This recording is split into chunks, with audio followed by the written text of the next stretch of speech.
This is new at 5. A new class at a local high school is opening students' eyes to the history of African Americans. Students tell our News 5's Mayo Davison how it's changing their perspective in and out of the classroom.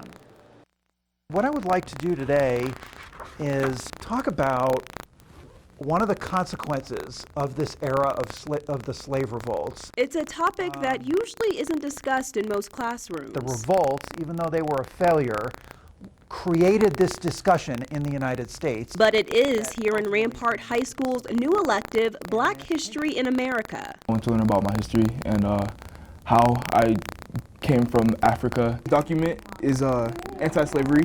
It's not just a class for senior Sebastian Jean, whose parents immigrated from Haiti. We just talked about the slave revolts.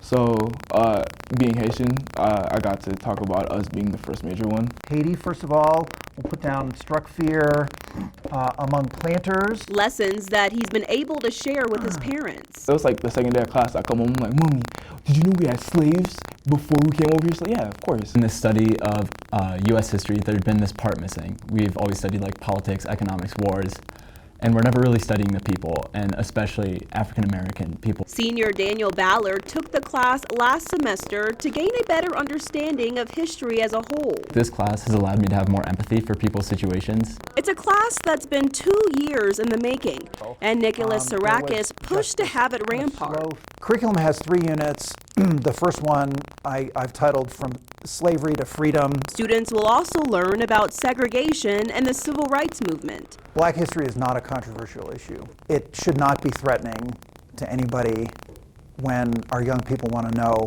more about who they are and their past. I think that if we can get like another perspective of history, it can really help us grow and develop as a country and a society. In Colorado Springs, Mayo Davison, A British News colony. 5.